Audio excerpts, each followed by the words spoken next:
Today, I'm taking you guys with me on my day as a real estate agent because a frequently asked question that we get on this channel is, what is a typical day like?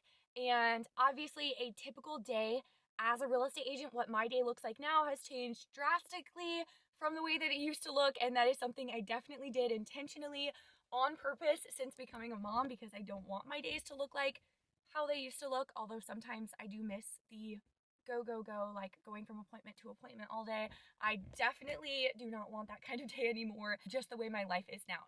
So I had a chill morning, hung out with my daughter while my husband was out running errands until about noon. I left and went to meet a friend for lunch, and now I am heading out to go show a couple houses to some relocation clients, and then I'm gonna come home, and that is it for the day as far as work goes. Besides obviously answering any like calls, texts, or emails that come in. That is like my kind of day. I'm very grateful that because my husband and I are both in real estate, or a husband and wife real estate team, we have the ability to do a lot of tag teaming as far as every area of our life goes, our business, our parenting, our household things. Like, we just really do a lot of tag teaming, which I really love and I'm grateful for. That definitely makes things a lot easier, like us both having that flexibility in our schedules. Also, at the very end, I'm going to answer a couple of viewer questions, so be sure to stay tuned until the very end. You're not going to want to miss anything today. I have my matcha tea, and I have my clipboard with the homes that we are going to be showing today.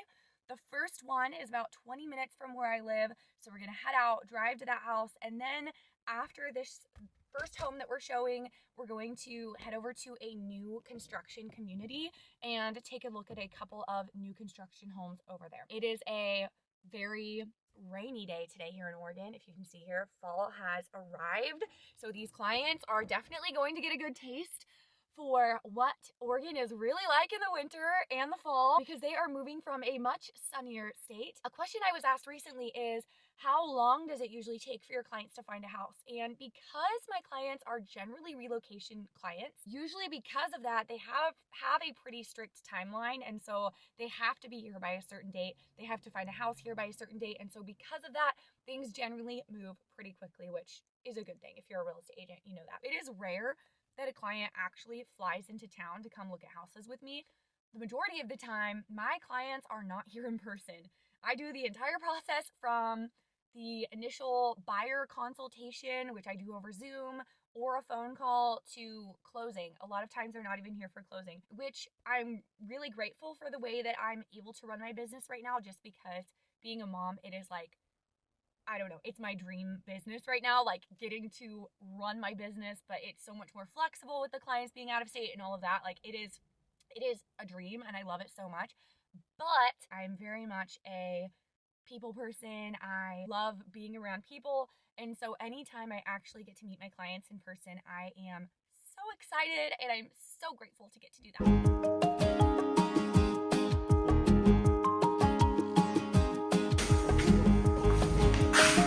I just got done with my showings. I'm filming this on my iPhone, so you can probably tell the quality difference there, but it took me about an hour and a half, and we saw 3 homes total. We planned on showing 2, and then one of them was in the area and it just came up and they wanted to go look at it. It was vacant, so we added it to our list. I was having this conversation with my husband because we were meeting with some buyers and we were talking about their finances and what they were qualified for to buy, their price range they had to stay in, and they were telling us what it was that they were looking for in a home. And he was asking me, like, do we take on these clients? Like, their expectations are very unrealistic.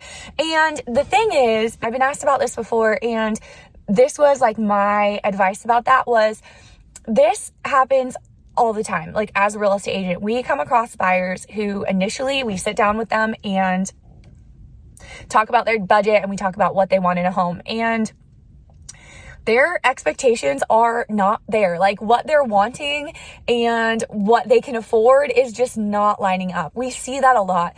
And what I told my husband was almost every single time that this has happened to me as a real estate agent, when I've had a client like this, it does not take long for the client's expectations to become lowered. They get to a point where they look at a certain number of houses and they have to buy because of the position that they're in, or they value homeownership, they want to stop renting, whatever their situation is, if they're, first time buyers or not.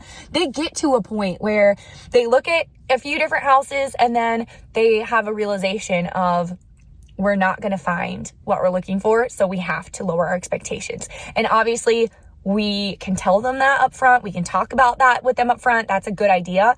But if they're not listening and they're still set on something that is just not in their price range, or finding something that just isn't realistic, then if they want to buy a house, if they want to become a homeowner, they're going to have to just lower their expectations. And that generally does happen after a few showings and after they actually see what's out there on the market and what their budget can get them.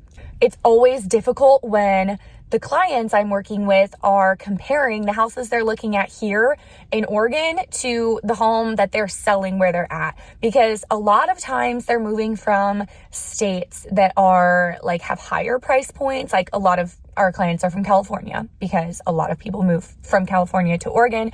And in that case, they think homes here are really affordable.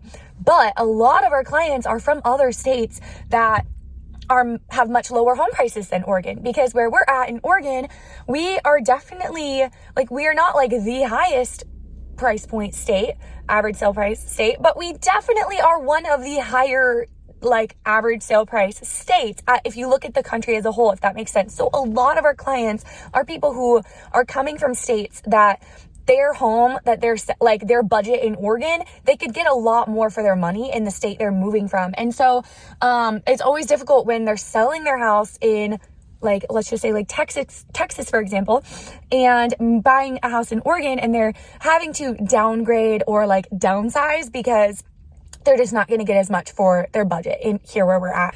I don't know if anyone else is like this after going and looking at houses, but when I show up to show houses, I feel good, I am fed, I am hydrated, I'm ready to go. By the time I leave, even if it's only a couple houses, I'm hungry. I drank all my water already.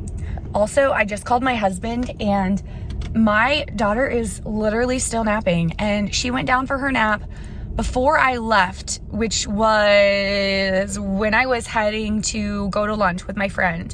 So I went to lunch, then showed all these houses, and haven't even gotten home yet, and she's still been napping this whole time. It's crazy. I feel like when you're a mom, you can literally do a full day's worth of work and make a good living just while your kid is napping, and you only miss nap time. I got my bowl from Cafe Yum. I get a hot and jazzy bowl with cauliflower rice, no beans, and I add chicken. And right now I am going to sit in my car before I go home and eat my bowl. And while I do that, I'm going to download Instagram, because I don't keep the app on my phone. I don't like just going on it throughout the day. I really only go on it when I'm either intentionally on there to check my DMs or if I'm intentionally on there to post. So I'm going to download the app and then post on my Instagram and Facebook story some photos of the houses, because there were some cool things in the houses, just to, remind people I'm in real estate. I don't post on there all that often, especially compared to what I used to. And I kind of just post everything at once. So if I did something fun with my family the other day, for example, I will just post it when I have other things to post. I'll download it and just post it all at once and then delete the app. I don't keep it. I don't really want to hang out on the app. There were some cool things about a couple of the houses though, so I'm going to post that and then get on with the rest of my day. Now we're going to answer a couple of viewer questions. The first question is, how much time do realtors spend in the office, if any? Do you? I hate the office 9-to-5 life, and I want a job where I can be on the go and work from home. Is that realistic? Yes, that is 100% realistic for real estate, especially in this day and age. I generally build my business around my life and how I want to do things, which is the beauty of running your own business, is that you can do that.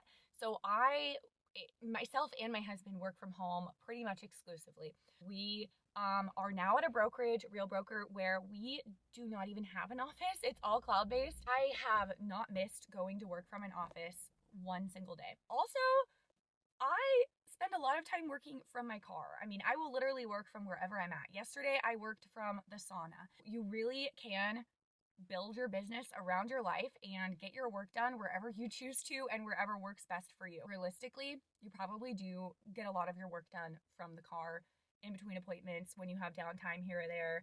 I mean, I could get work done while my daughter's at her gymnastics class. Like, that's the beauty of being in real estate, is it's up to you. You just have to time block when you're doing certain things into your schedule, and you can get the work done wherever you're at, wherever you choose to. Next question is, I'm working on getting my real estate license in the state of Georgia, and I believe it's a great fit for me. I love serving others. I'm a self-starter and I'm a hard worker. I would love if you would do a video on the next steps after obtaining your real estate license.